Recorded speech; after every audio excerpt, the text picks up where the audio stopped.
sommes ici dans le cadre d'une visite de l'opération d'aménagement, notamment en matière sociale. Donc, il s'agit aujourd'hui de pouvoir développer sur le territoire des logements seniors, puisque nous avons une forte demande au sein de la ville de Lamentin. Et il nous faut véritablement mettre ce type de dispositif à disposition de la population.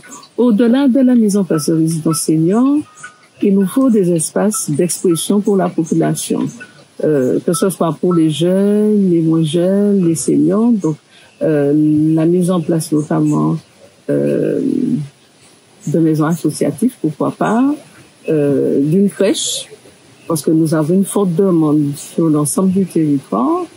Et nous avons signé notamment la Convention territoriale globale de nos familles qui va permettre notamment de développer ce type de structure sur le territoire. Et puis, construire des logements sur un territoire nécessite qu'il y ait des infrastructures.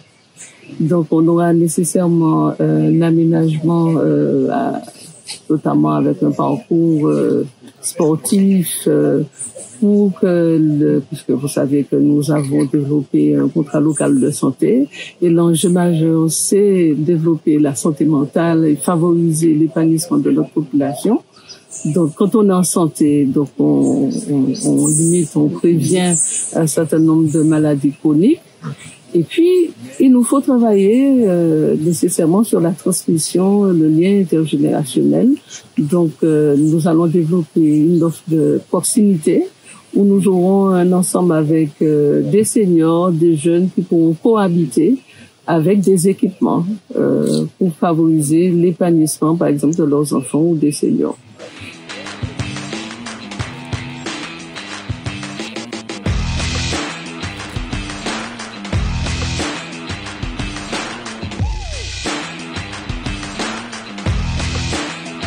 La société SMHLM a un projet depuis longtemps sur ce site de construction de logements en accession sociale, mais avec d'autres types d'équipements sur la valorisation du périmètre foncier. Nous avons, pour notre part, émis un refus initial parce que les conditions de construction n'étaient pas idéales. Il y avait des problématiques qui se posaient. Nous avons donc repris le dossier avec la SMHLM dans l'idée de reprendre toutes les difficultés qui existaient. Il y en a encore qui sont préalables à l'ouverture du chantier. Sur le principe, on n'est pas contre ce projet, au contraire. Mais cependant, il faut tenir compte des situations actuelles. D'abord, la manière de construire avec les obligations que nous avons imposées, c'est-à-dire les logements sociaux, la mixité sociale, toutes les dimensions que l'on a validées déjà dans le PLU et qui correspondent à la stratégie sociale de la ville, et Virginie pourra en parler aussi bien que moi.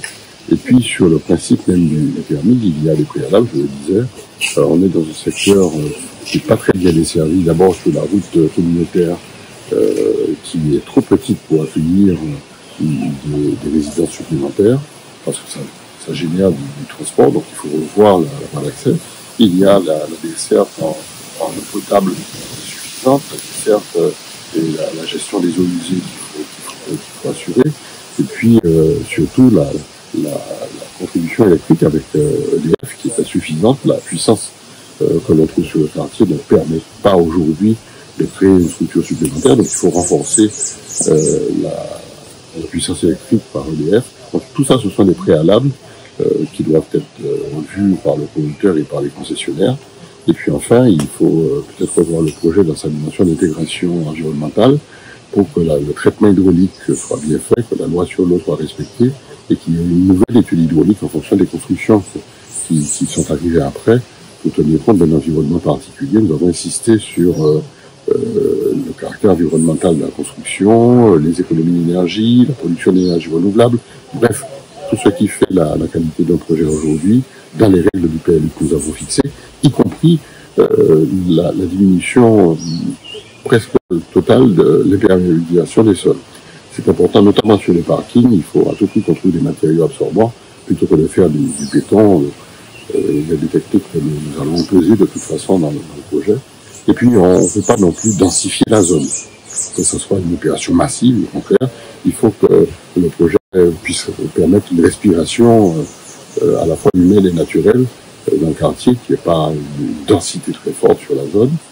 Et puis, nous souhaitons aussi faire une opération par phase, quelque chose pas progressif, pas une opération massive de coup, mais par petits morceaux. On fait petits morceaux assez tablés. Un an ou 2 ans après, on fera tel autre quartier, etc. Donc voilà la raison pour laquelle nous sommes sur place avec la SNHLM, non pas dans l'idée de dire nier, de proposer, ou de dire ce qui nous semble pertinent pour la construction de ce projet.